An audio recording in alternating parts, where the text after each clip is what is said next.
Ladies and gentlemen, this is it. Stand in line for your fix. DeMarcus and Marcus in the mix, serving you another round of fish and grits. Man, what a rainy day in Houston it is.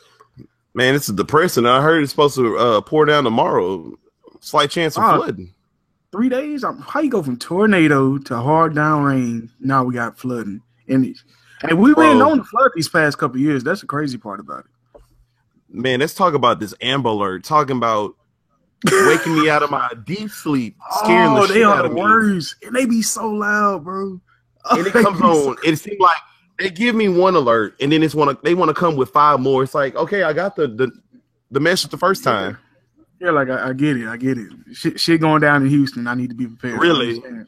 You tell me it's a tornado. When's the last time a tornado hit Texas? I mean, Houston. I'll wait. You know what I mean? All right, man. We're going to kick it off with the freshly squeezed news of the day. Probably the coon of the hour, if you ask me. Steve Harvey.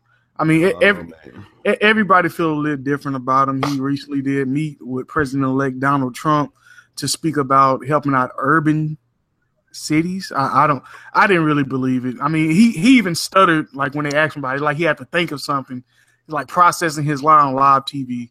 But I don't know, man. I don't know what I take from this, especially with someone that has an effect on the black community like Steve Harvey. I feel like he was someone that we actually grew up with and kind of looked up to as a celebrity. And then to see him kind of siding when he wanted to work with the president-elect, man, it's just tough to see in the black community, especially from Steve Harvey. I expect better from him. Man, what's always so funny with Steve Harvey is it seemed like the older generation is the generation that likes Steve Harvey. If you watch that interview, it seemed like he always was trying to go to the Trump card. And yeah. I don't mean by Trump, the Trump president-elect. I mean the Trump card with he always wants to bring up Obama's name. Like, you know, we're working with Obama's organization. He said Obama told him to sit down and meet. Like, come on, man. Don't bring Obama into this. Obama didn't tell you that. To your personal luxury. No, don't do that, man.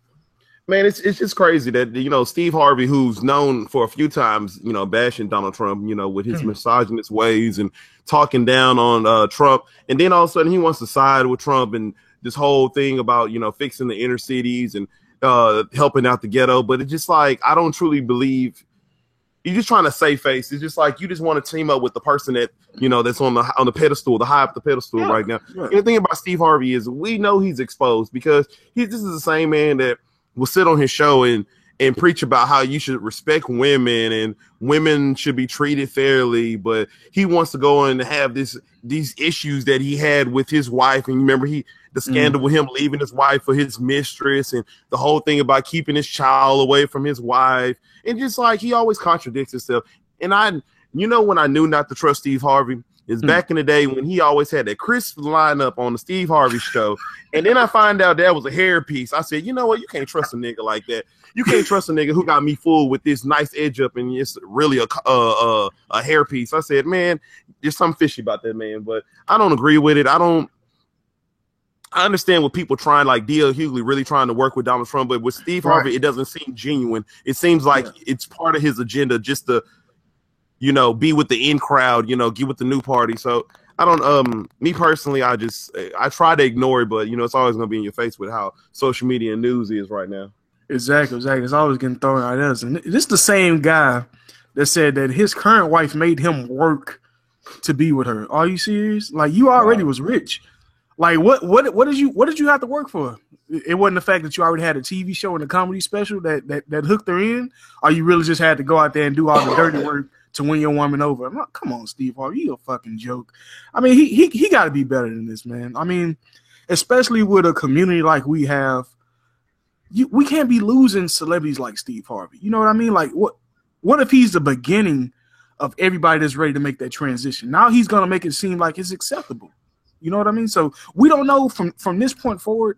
We don't know how many celebrities we're gonna lose to the Steve Harvey card of trying to get on the good side of Trump. We really don't know.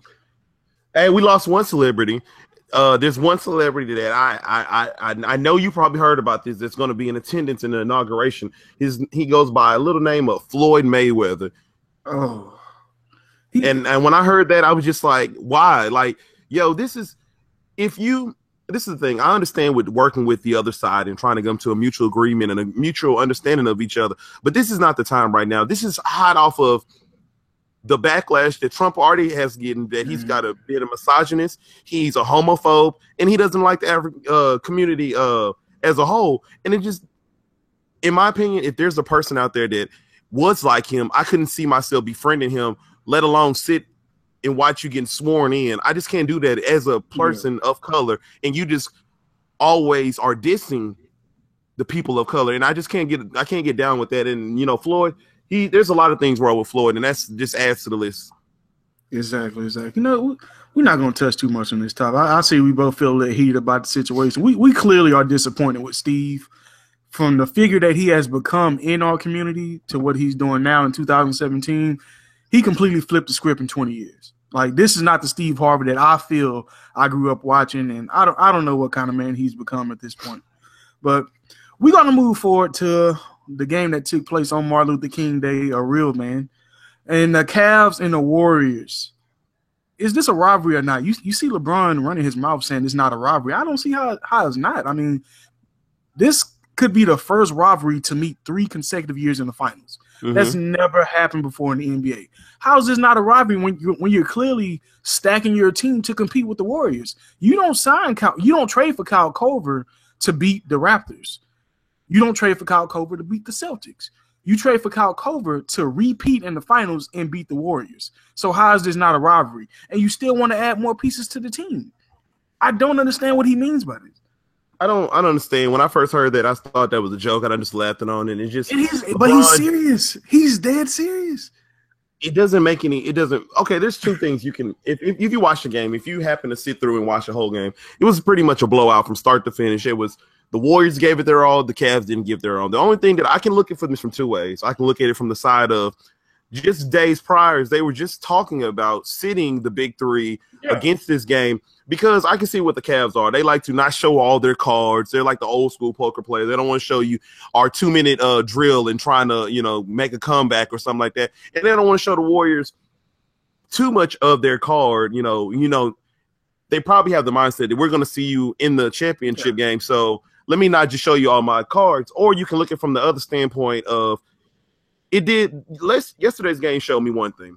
Even though the Cavs got blown out and they may have not just wanted to play the game, it showed me that they have no bench depth. Besides the big 3s and maybe Shumpert if he's having a good night, and Thompson if he wants to be consistent on offense, they really don't have nobody else that can help. You can say Richard Jefferson can come in, but I believe Richard Jefferson can stand out maybe 1 or 2 games. But he's not giving full 7 games. Kyle Korver is not changing their offense, honestly, because if you watch that, Golden State attacked Kyle Korver. When he was on the field, whoever Kyle Korver was holding on the court, they were attacking him. And that's going to expose them in the playoffs. If they see him as being an asset, they need to tell him to step his defense. Another thing, it showed that Golden State, when they put their mind to it and they stop playing around, and when they want to play serious basketball and they don't want to do all these fancy tricks and, this showboat, they are really a dangerous team. And it all starts with Draymond Green. When he's locked in and when he's loaded, we both discussed this earlier. That's why people should listen to this podcast. I feel like we've been saying this for months. Like we both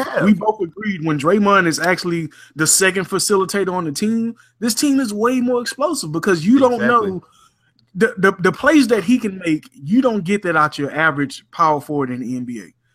And now he's coming out that he's getting 11 assists, and Curry's still getting his 11 assists also. So it's not like you need Draymond to take over the game, but just don't get the ball to Durant and let him isolate. Just let them run the offense. And the thing about that game also that LeBron makes me sick. And, I could never put my finger on it. And you know how people like LeBron is a great player. Don't get me wrong. His talent is unheard of, and his antics are. I'm tired of his antics. Yeah, are over the top. It is ridiculous. Flop after flop after flop. That's the thing. Didn't call himself a football player? Yes. Are you serious? In the interview talking about, it's okay. I don't think nothing. I didn't even. He gonna lie and say that football with 11th grade. Bro, he said these were his exact words. I didn't see who was coming. You looked. We all saw you.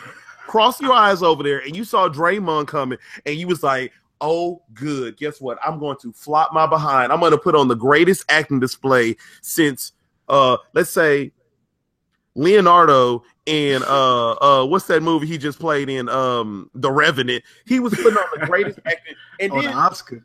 And the thing that's so funny about LeBron, if you ever watch him, and yeah, he may bloviate on that call, watch him when they sit down on the timeout. He's keeping the act up. He's all rubbing his jaw and stretching his mouth like he's really hurt. Man, LeBron is a joke, and he's a joke on that because that's the thing that constantly separates LeBron in my eyes of being that great, because we didn't have this type of LeBron back, before 2011 when he signed with the Heat. LeBron was always a person that you always knew that was going to attack. You always knew LeBron was going to be a type person to get his team involved, and then he was going to elevate everybody on the court. Yes, he does that now, but he goes to extreme measures to do this so-called to get his calls. Yes, and it's ridiculous because it's that new generation. It's the Chris Pauls. It's LeBron James does it. I blame Ginobili. Yeah, it's the YMCA league. That's all. It's ridiculous. And you know what? That in yesterday's game, the thing that I liked so much, and I can take away from the Warrior side of the basketball, like we said, that they can really dominate. Kevin Durant is a bad man. The efficiency he shows. I mean, he can still get his points on 16 shots. Like that's the crazy. You don't need to jack up 20. Kevin Durant can take 15 shots and probably score 20 points, and he didn't even take no free throws yesterday. Curry's a great player. He's a great player. Curry is a great player, and he's shown this consistently over the past few years. But guess what? Curry reminds me of a splash in the pan. Those great players that have a splash season, like, they have an outquire season. And he had two of them. He's not playing the same. I don't know because, Kevin Durant's there. But it seems like Kevin Durant has always been consistent. And, yeah, you have a two-time MVP on your team, but that doesn't seem to phase Kevin Durant. He's still out there balling. Curry is not as efficient as he was before Kevin Durant comes. But that's going to be a problem going forward. It may not be a problem this year. He may be all right with it. But if his game continues to struggle and look kind of out of sort as it has been, it's going to be a problem going forward. And he might need to address that. I mean, I think it's a good thing for Kevin. It's hard for me to not like Kevin Durant because I always enjoyed his game. But, I mean, when you've been under Russell Westbrook for so long and you see how he just continued to dominate the games, and Kevin Durant never really said anything about it. You could always tell it bothered him, but he never wanted to make a public issue out of it. So with him being in this new team environment, this is a player that also went through the Olympic process. So he's been on a super team as far as the Olympics, and then he's seen what Miami did, facing them in the finals. He wanted something like this. You know what I mean? I'm not saying it's right for the NBA, but this is the type of player that, look at what he went through in Oklahoma. They depleted that entire team. And he gave the reins to Russell Westbrook. Or really, Russell took the reins, and Durant just allowed it to happen. So put him in this situation where he can still go out there and give you 20 points on an efficient night without even getting to the free throw line. He's accustomed to the team ball. Look at the play at the end of the half. Kevin could have easily took that shot. What did he do? He passed it back out to Steph Curry. So I'm just glad he's getting acclimated. It's not hard to get acclimated to one of the best teams in NBA history. But he's starting to find his role, and his game hasn't changed. So for you to gel with an elite team like this and still be able to play Kevin Durant ball, that shows that you're probably the best basketball player on this team. Yeah, and then they're all playing unselfish ball, honestly, because no one's plays. You would think with stars like that, they might want to play more ISO ball, more like, let me showboat a little bit, let me stand out. But they don't, and they lead the league in assists, I want to say, and then they had like 36 assists that game. They were really balling, and there was one play that stood out. It was like before the end of the half, and Curry had a wide open three. I think it was when the Warriors made their little run. Curry had a wide open three that he could have took, that he normally probably would have taken, and he had a cutting Durant. He did a nice bounce pass to Kevin Durant for an easy dunk, and I said, you know what? That's how the Warriors will be great. Unselfish basketball will always triumph in this league. It's time after time we've seen it. Yes, I have to give the Cavs some type of prop. They played unselfish basketball last year. Same when the Spurs beat the Heat. Same when the Mavs won. Same when the Spurs continue to win back in the day. Same when the Pistons won. The Lakers won. Unselfish basketball wins champions. Sometimes you may have a few performances of dominating performances, but team basketball always wins. And that's why I say, when they say that there's no team that can compete with the Warriors, that's why I always want to give the Rockets a shot and the Spurs to give a shot, because they're playing great team ball right now.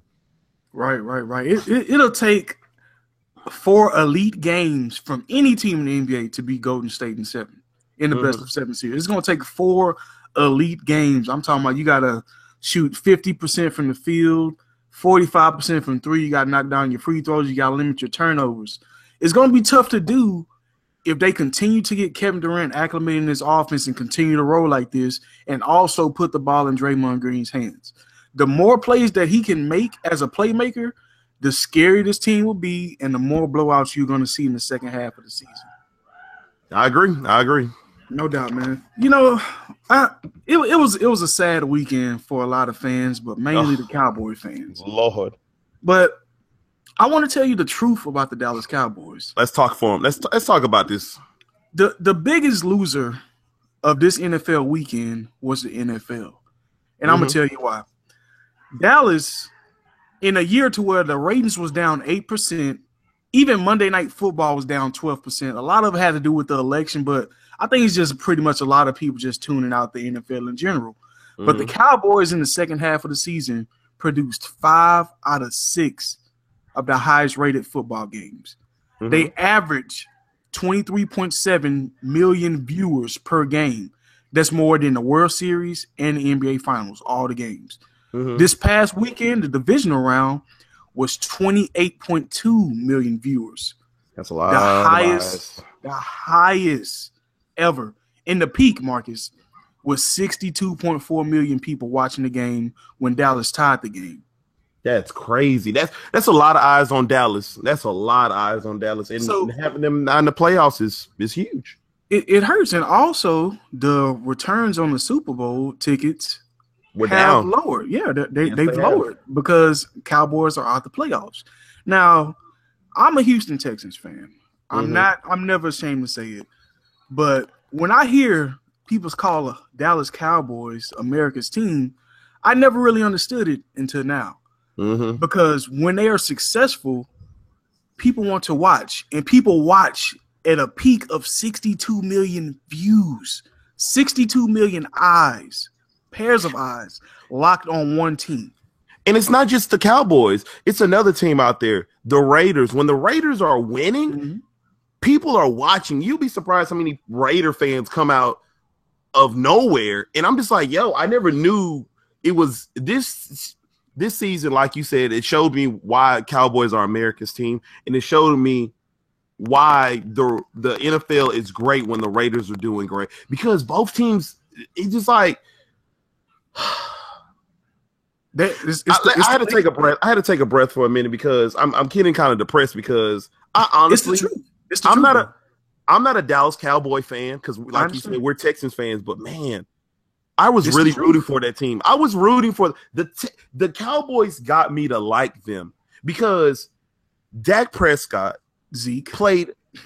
Zeke was amazing, and I don't understand. Honestly, let's go ahead and talk about this game. I don't know why.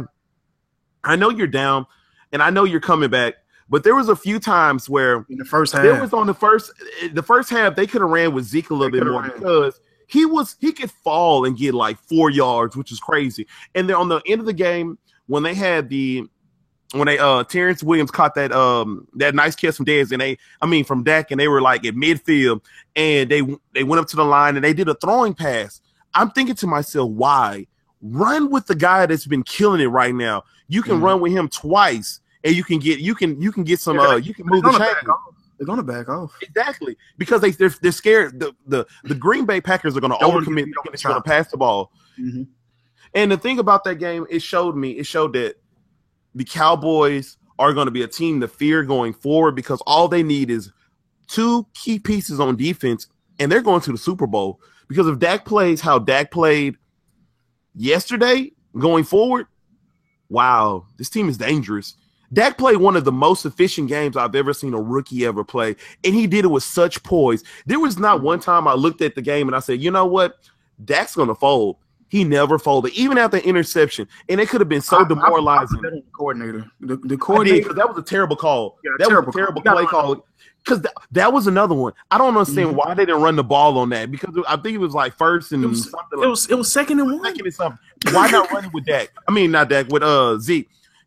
I get the first down, first set of downs, then you can throw it. There was some bad play calling, but let's just go ahead and call it what it is. Aaron Rodgers is probably the most amazing quarterback I've ever seen. This is the best stretch of football I've seen by one quarterback of any time in my life. I've never seen a quarterback run the table to get into the playoffs, including winning a division when everybody pretty much had you out the playoffs, and then make this throw, Marcus, dropping back, scrambling to your left side, right-handed quarterback, opening up your hips, and delivering a ball on the sidelines to where your tight end's either going to catch it or it's going out of bounds. You're going to have one more play.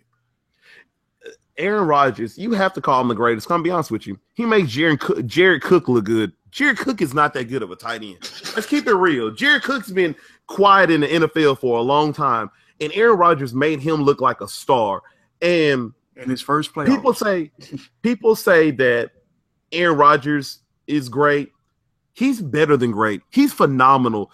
I've never seen a quarterback throw open so many receivers in my life. I've never seen a quarterback just make unbelievable throws. He's impressive to watch. He's annoying to watch at post interviews because he's so cocky. But man, the dude is the Michael Jordan of the NFL. And if this game that's going on with him and Matt Ryan that's going to come up, I don't know who I'm going to pick. I'm going to go with the Atlanta Falcons because I've been more impressed with what Matt Ryan has done this whole year, including playoffs. But if Aaron Rodgers goes to the Super Bowl, man, I think I would enjoy that. Oh, no doubt. I mean, because you also got to look at Dallas. Dallas did everything I said they need to do to beat them. Dez had to get going with his 2 touchdowns, and Zeke needed 125 plus. Zeke got exactly 125 plus, no touchdowns. Dez got his 2 touchdowns. It all came down to Zeke not getting the ball enough in the beginning, and also Dak, you cannot spike the ball with Aaron Rodgers on the other side. You cannot spike it, and you can't spike it on second down. That's the thing about it. You got to go for a touchdown. Don't leave no time for him. Tie the game and go to overtime. You left in 35 seconds for Aaron Rodgers, and he had 2 timeouts. That's too much time. As soon as they scored that field goal, I said, you know what? That's too much time for Aaron Rodgers. He's going to do something. He's going to do something that's going to impress us. And it's like he reminds me of Steph Curry. And the only reason why I say he reminds me of Steph Curry because Steph Curry does the impossible and make it look possible. Aaron Rodgers, I'm talking about over the past 2 years. Steph Curry was always doing the impossible and making it look possible, like the pull-ups from like half court and making it look so easy. Aaron Rodgers makes the impossible look possible. The way he can just fling the football on his tippy toes and to make that pass. He's never set. His feet is never set. The dude is impressive. And we have to give kudos. And Dallas fans, I hate y'all. I'm going to be honest with y'all. Well, y'all can't be depressed. If I was a Dallas fan, I cannot be depressed going after this loss and say, man, we could have won the Super Bowl. You have a future intact. You have Dez under contract, Elliott under contract, Dak under contract for $400,000 at that. Nothing. You have $20 million that's going to be coming off your books with Tony Romo when y'all get rid of him. Y'all have a great, bright future ahead of y'all, and I will be happy for y'all to win and pissed off for y'all to win. So I'm conflicted. As long as they didn't win in Houston, I'm fine.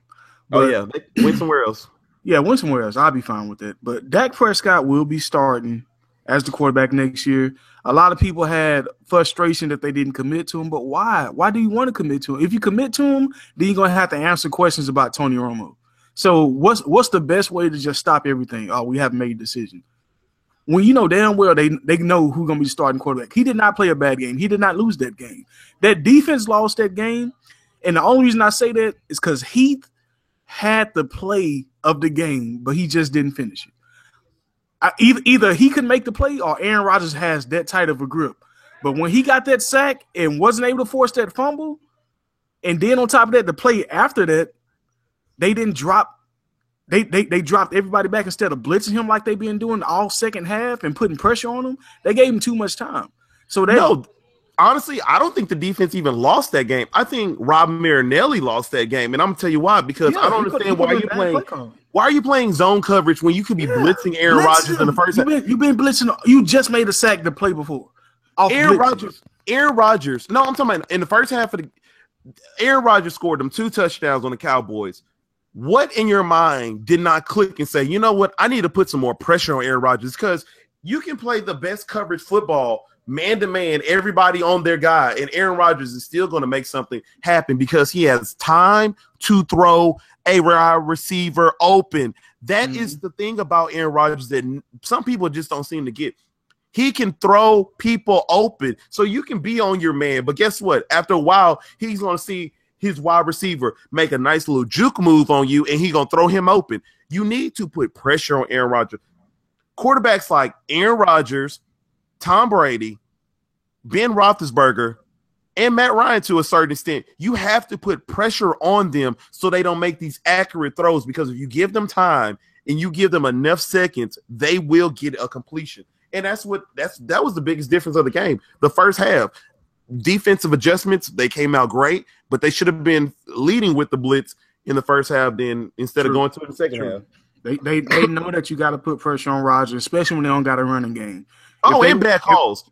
Bad calls. I forgot. It was a lot of bad calls. But you get that in every NFL game. I mean, I think the Chiefs had the most egregious call of the weekend. But my Lord, that was terrible call. Yeah, you see it in almost every game. But at the end of the day, I didn't think Rodgers would have got this far without a running game, and what he's doing without a true, legit running back is amazing. But you also got to give him a lot of credit for pretty much making Devontae Adams a legit receiver. The years that he spent with James Jones. When James Jones went to the Raiders, I'm like, oh, man, the Raiders about to get them 10 touchdowns. Trash. He couldn't do that there.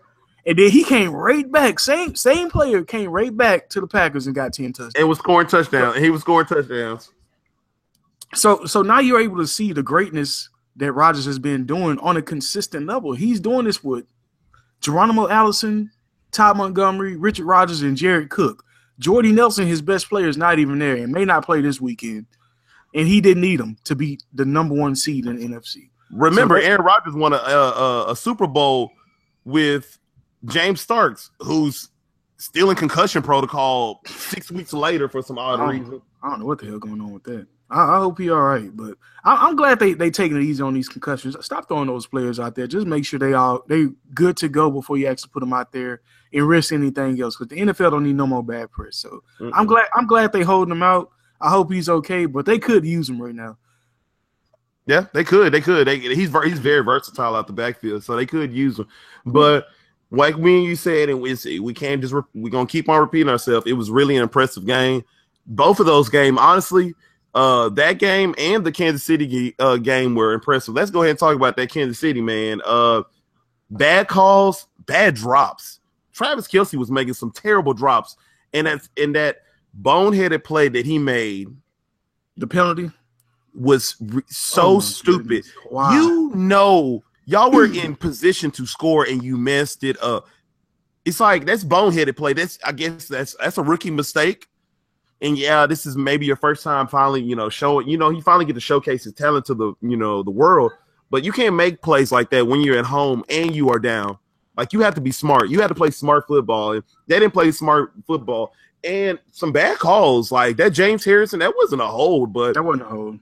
It wasn't, but at the end of the day, like you said, bad calls are made on both sides, but you have to play through the calls. And Kansas City just didn't utilize their weapons enough, in my opinion. They didn't run the ball enough. Man, Alex Smith, I get so frustrated talking about him because he has all the talent you want in the quarterback, but he does not go through his progressions. It's like if the 5-yard pass is not open, he's not throwing it at all. At all. Like, you missed Tyreek Hill on two touchdowns. 2 touchdowns. In a game to where the Steelers kicked all field goals. Like, one of those touchdowns changed the complexion of the game entirely. But then, even on the other side, your defense did everything they could, like from knocking balls out. Antonio Brown, knocking touchdowns out of his hand. Oh yeah, that was a nice touch. That would have been a nice touchdown. But man, that was a good play on the ball. That was a good play on the ball by Barry. Good play on the ball. Good play on the ball. And also, yes, Le'Veon Bell had 170 yards, but did he score? Nope. He did all that damage from the 20, in between the 20s, but he did not give up a touchdown. The Kansas City team did not give up a touchdown. Alex, they made this as easy of a win as possible. They only ran the ball 14 times, like you said. And you look at Le'Veon Bell, he had 34 carries. Mm-hmm. This team carried it 14 times. Alex Smith included in 2 of those carries. Andy Reid, as much as I love him as a regular season coach, he knows how to choke it up in the postseason.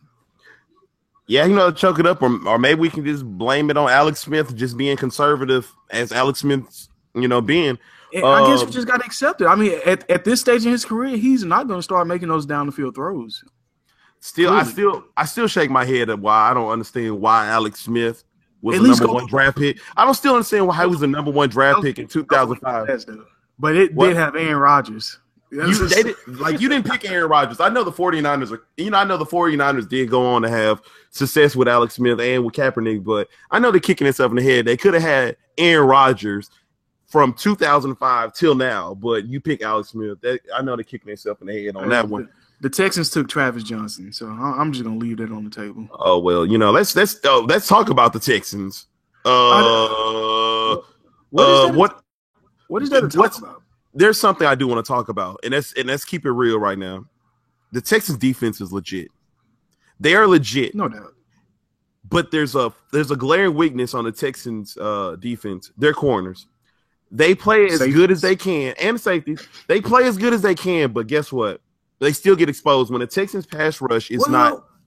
And go ahead. I know me and you haven't talked about this, but I feel when the Texans pass rush is working at its best, the corners kind of can lock up. They can do what they can do and make plays and things of that nature. But when that pass rush is not going, that's when your quarterbacks throw all over the Texans. I don't know if it's just the quarterbacks that they face just happen to, can throw over the corners. But I just feel like when the pass rush, it's not working. That's when most teams are at their best, and that's when Tom Brady kind of just took over. When the pass rush stopped getting to Tom Brady, it was just like, hey, here goes another touchdown. Here goes another touchdown. Okay, and this is my rebuttal on this. We kind of just talked about this as far as a weakness with the Cavs. Kyle Cover, you're gonna put your best. You're gonna put whatever weapon he's holding, give them the ball, let them execute. It's the same thing with Kareem Jackson when he's in coverage. Kareem Jackson is not a cover corner. Kareem Jackson is like a rare combination of a box safety and linebacker because he's best off in nickel. He can tackle his ass off. He can't cover to save his life. He never could cover. Even his rookie year, he got burnt continuously. And if you look at that game, Kareem Jackson looked like he was in position, but then he was completely out of position on the same exact. I never understood, like, all right, Kareem, you right there. And Edelman with another catch. All right, Kareem, you right there. Chris Hogan with another catch. And I also got to put a little bit of blame on Bernard McKinney. They took advantage of him when it mattered. James White scored a touchdown, his only catch of the game, off McKinney. Dion Lewis scored a touchdown off McKinney, along with the kick return and the other rushing touchdown. But that's just for a different story. But McKinney and Kareem Jackson coverage cost us the game, if you ask me, along with Brock Osweiler going Brock Osweiler in the second half. Man, Brock is terrible. Like, there's no need to even talk about Brock anymore because Brock is what he is. He overthrows people. He doesn't. But Will Fuller didn't help. Brock threw his best football of the year, and Will Fuller. I'm not gonna. That's true, but DeMarcus, let me ask you. I know you watched the game more than once.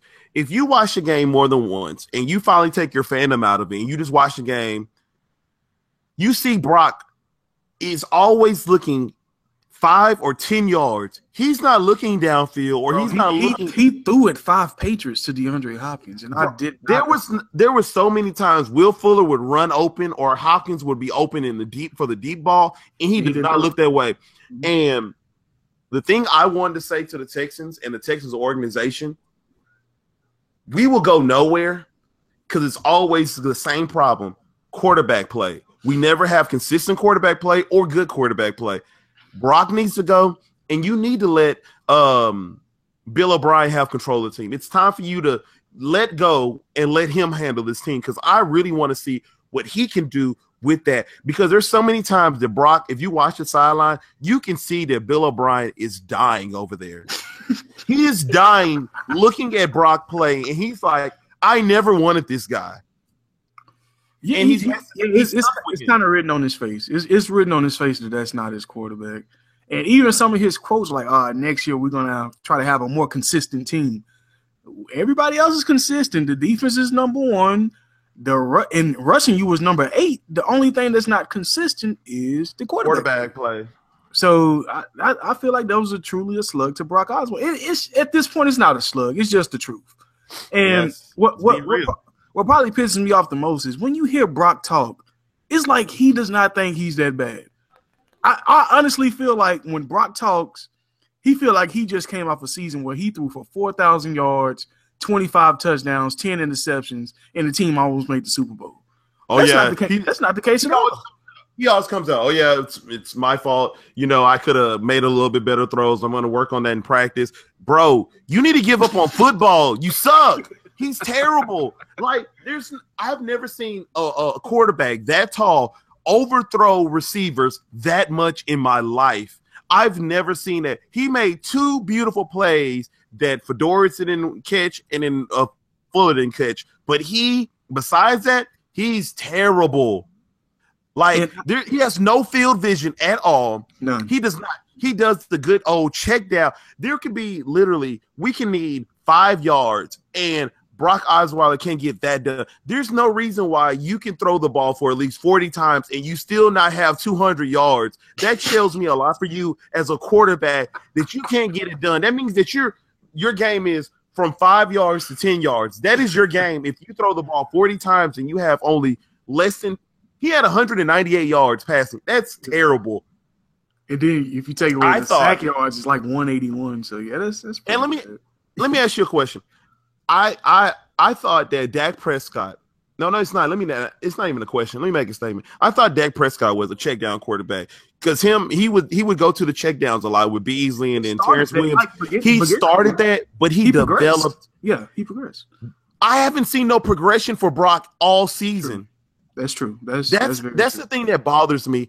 I can see you trying to make changes or trying to be better, but from game 1 to the playoffs, you've been the same quarterback, but you lie to my face every post-game interview. Oh, I'm going to make this change. I'm going to go work on this. I see nowhere where you work. What you do is in practice, you do the same thing, and you give us the same results. And he needs to go because he is the problem. I need a quarterback that's wants to get better, that knows that I have the team that can win a Super Bowl, that can go far in the playoffs. If anything, I need to work at it, and he does not work at it, and that's his problem. And I wish he was off the team now. It's crazy because first preseason game at home was against the Saints. I went to that game. He threw an interception in the red zone. And I go to the Texans mobile site.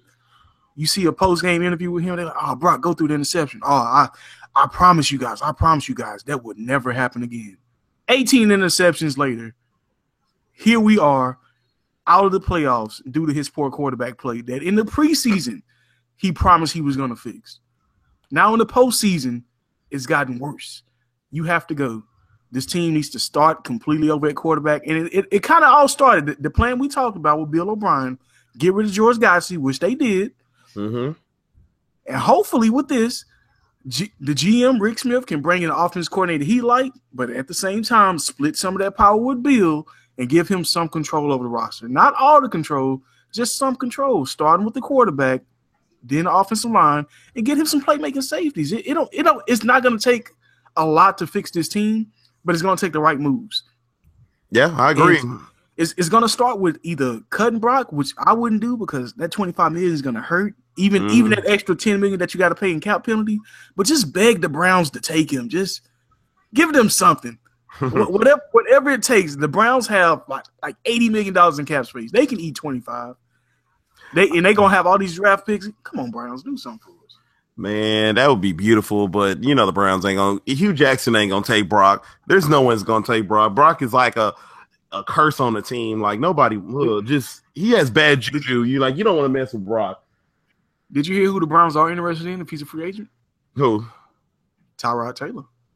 Oh wow, man. So if they get Tyrod, what do you think they're gonna do with CJ? Where you think he's gonna fall to then?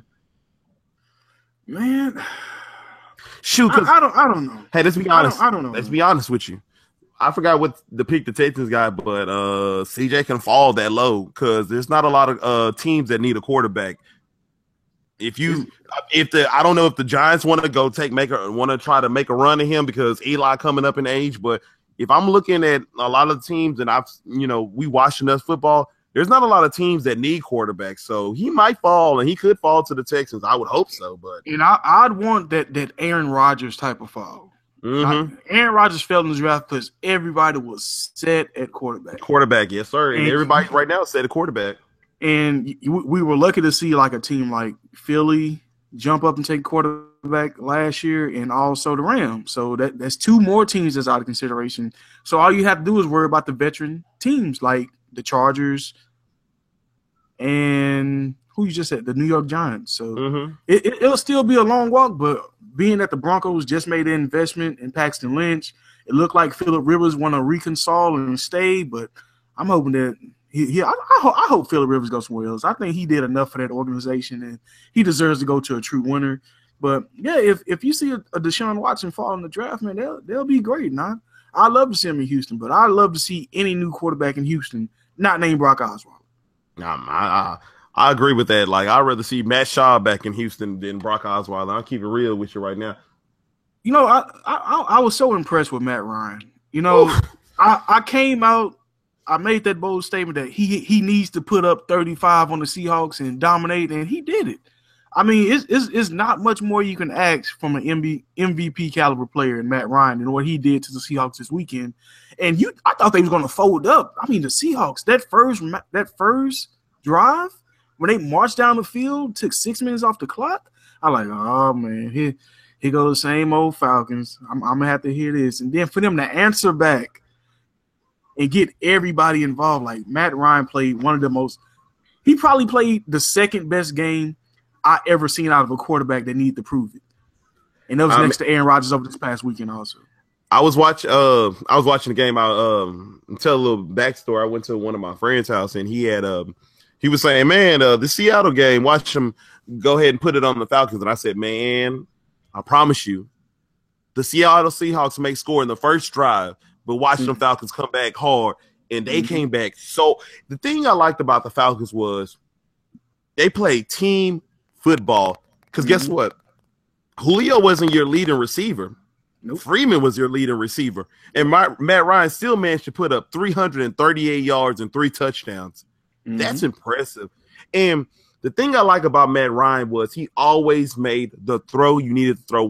There was this one time that it was 3rd down and I want to say 8, and the pass rush of Seattle looked like they were about to sack Matt Ryan, but he got it off to they tight end Tololo, and he made that catch. And I was just like, it seems like this year things just going right for the Atlanta. It just seems like that's one of the teams, like, it always seems like how Cam was last year. It just seems like that things are just going right for this team the whole season. Things are going right for the Atlanta Falcons, and I'm really enjoying, and I'm glad that it's going right for them. I'm watching them play, yeah.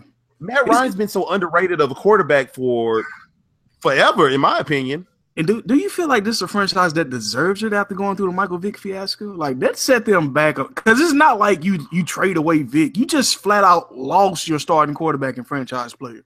Yeah, you lost your star, and yeah, they did bounce back nice, and it took a while. It took a while, but I'm glad for Atlanta. Like, and what amazes me the most, you always see tandem running backs, but it's usually like a thunder and lightning type of situation. I'm talking about like the Chris Johnsons and Lindell White, Jonathan Stewart, D'Angelo Williams.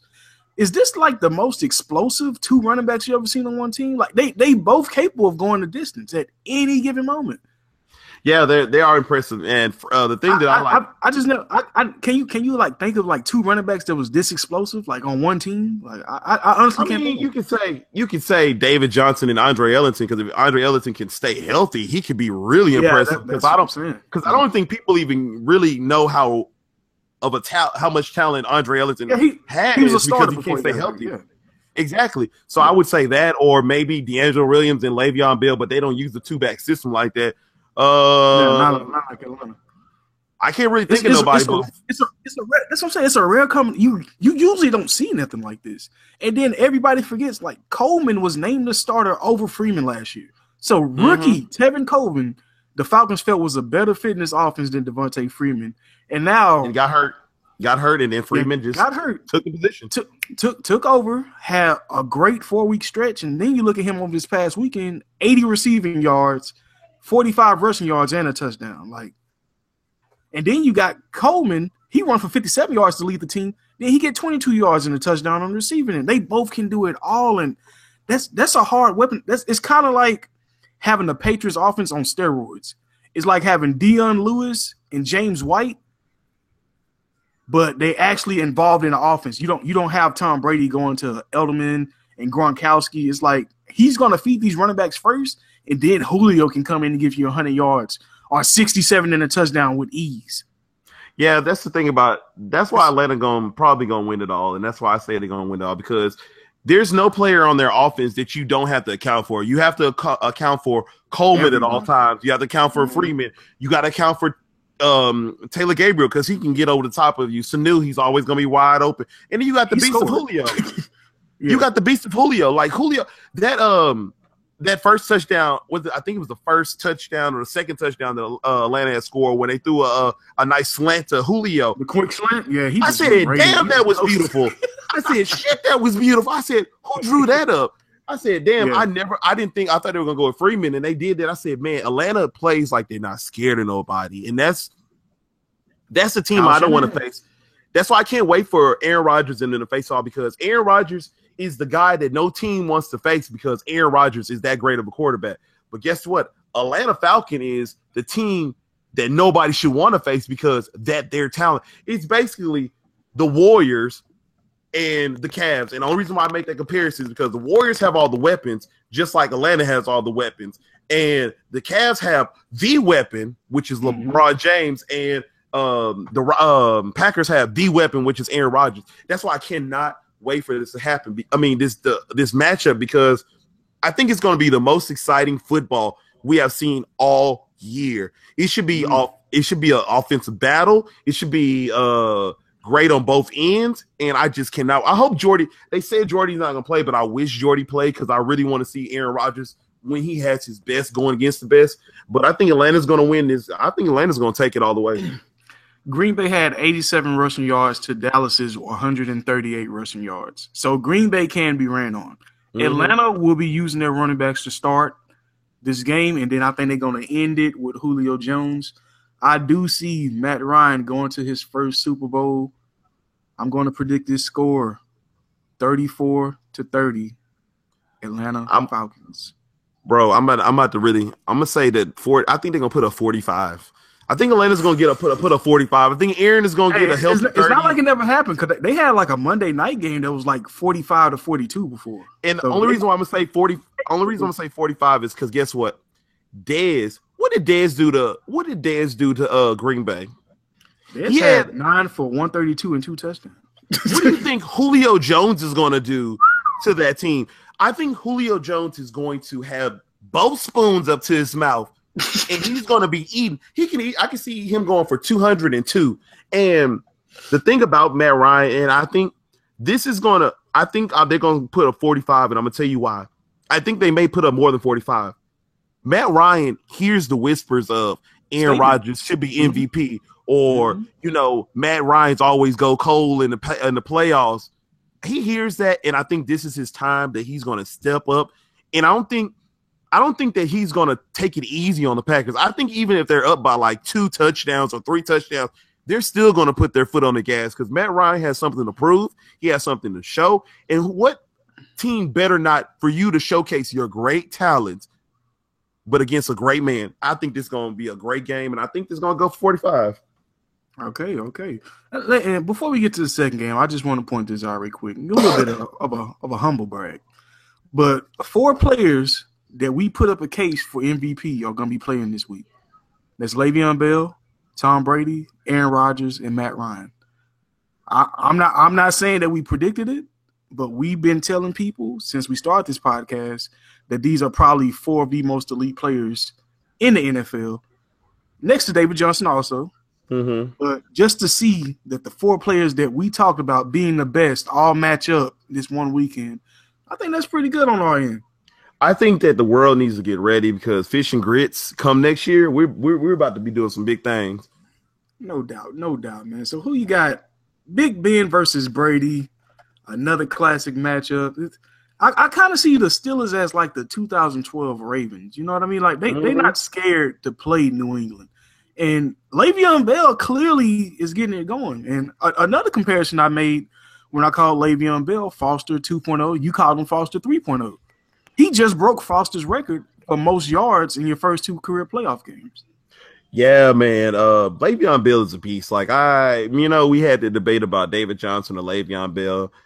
It's not really a debate. They both great running backs. They just have different styles. He's making me forget about David Johnson. I love David Johnson. He's probably because he's still playing. So it's kind of hard. I mean, week one, we still gonna be talking about David Johnson. Don't get me wrong. But with Le'Veon Bell in the Final Four, of course he's gonna get all the publicity right now. Who's gonna stop Le'Veon Bell? That's what I really want to say. I think they say Big Ben hasn't won against the Patriots ever. That's surprising. But I think Big Ben, if he plays he can even play a conservative football game. But I think they're going to ride Le'Veon Bell to the champion. I think they're going to beat the Patriots. And I'm going to tell you why they're going to beat the Patriots. Because the Steelers defense, they've been playing way better football than I've been getting them credit for. Joey Porter.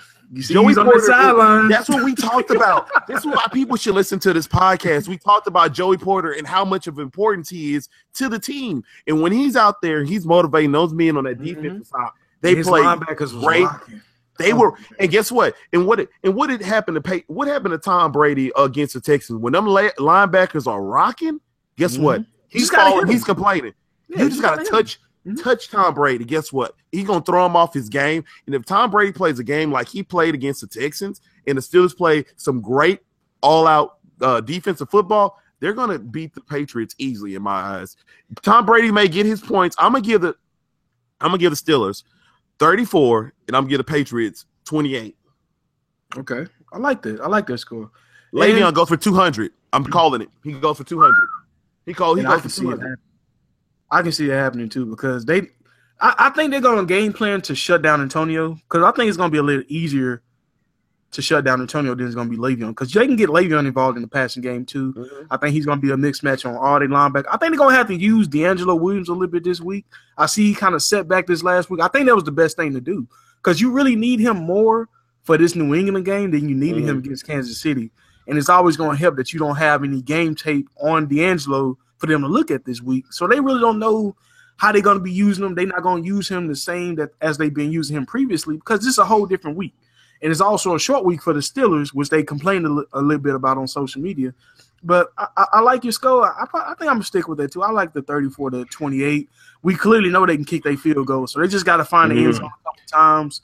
It's not like the Patriots is not a defense. They're not unstoppable. They're not unstoppable. They just had a lot of dumb luck with Brock. And Brock put them in positions for their defensive players to make plays. And we know Big Ben can turn the ball over, especially away.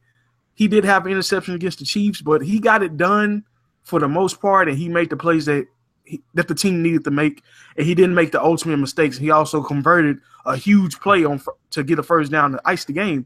But think about that. Both of his turnovers weren't his fault if you watch the game. Like, they were just fingertip, like, one of those good batted balls like me and you talk about those, the receiver pops the ball up. Antonio Brown hit that ball up and he got picked off because that's just uncharacteristic for Antonio Brown. But true. I think you say they're going to game plan. I think they're going to try to game plan to stop Le'Veon Bell. It's gonna be hard though, because they can. But I don't. That's the thing about it. It's gonna be hard, but I think Belichick's gonna go out his way to try to stop the run because he knows how valuable that they run, that they rely on Le'Veon Bell. I think it's gonna be an Antonio Brown game, and the reason why I want it to be an Antonio Brown game because the whole Facebook Live thing and the flack that he's getting, and the whole thing about they need to punish Antonio Brown. Okay, he made a mistake. He's probably tell him what he was thinking. Yeah, it was he shouldn't have done it, but I think he's going to showcase why he's the best receiver. And I heard that he's about to get a payday, so I'm pretty sure he wants to show out a little bit that he's about to get paid in the offseason.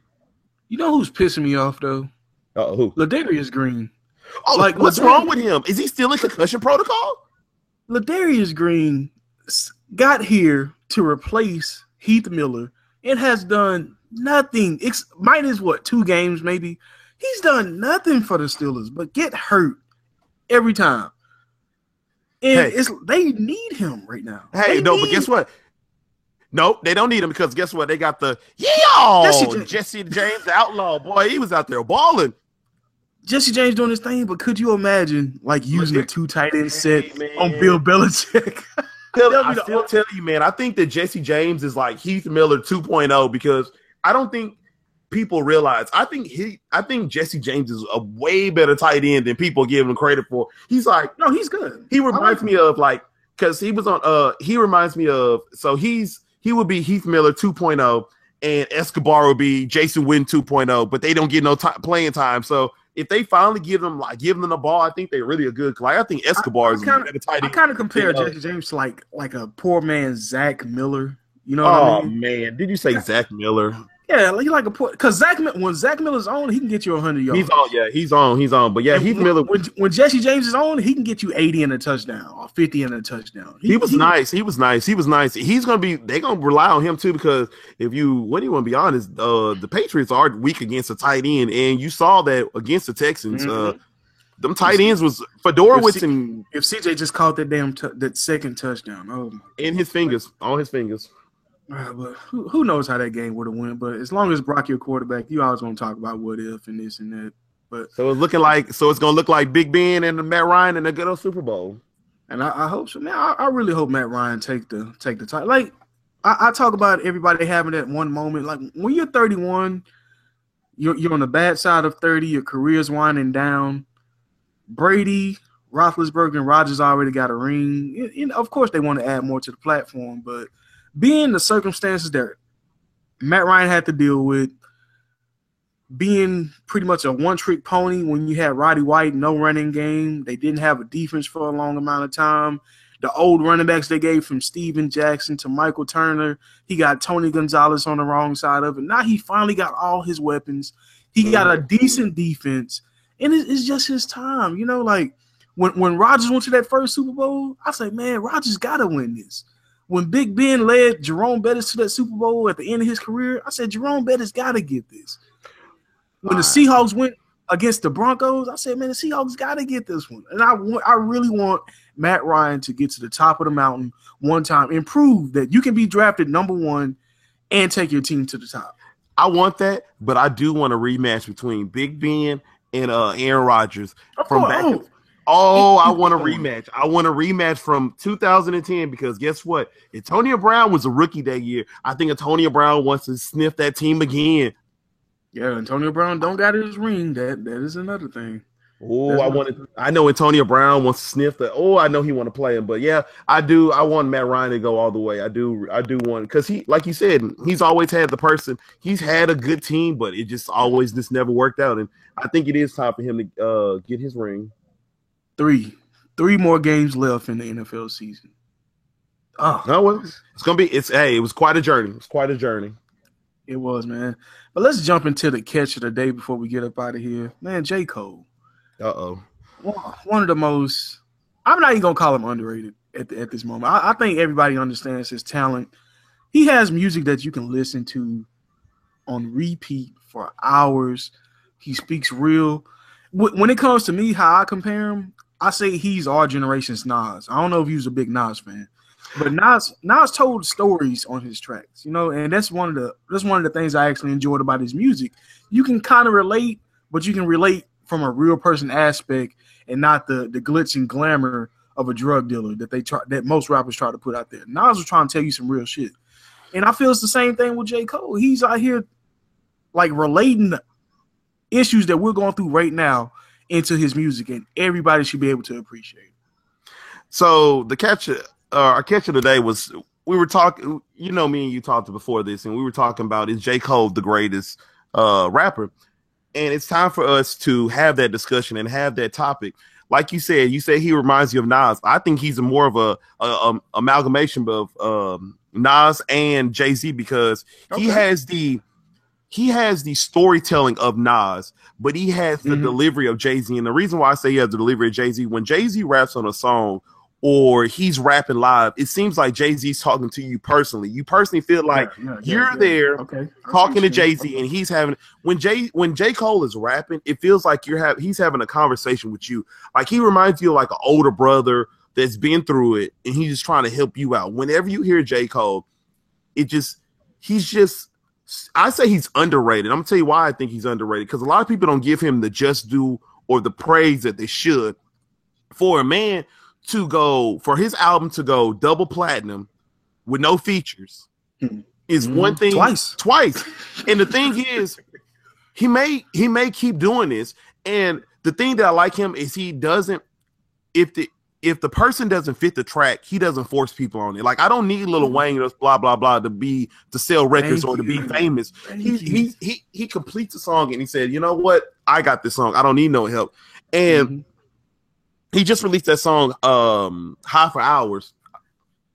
Man, the dude is so socially aware that it's so scary that for him to be so young and just to be so aware of his surroundings and to just be so politically aware and to be socially aware and just to be so well-rounded for his age is just something that people need to give more credit to. Like, everybody wants to talk about the Drakes of the world and these other, like you say, little whatever's all over, that's all over there. But J. Cole, ever since, let's go ahead and say, since Forest Hill Drive, he's done something that no other rapper has.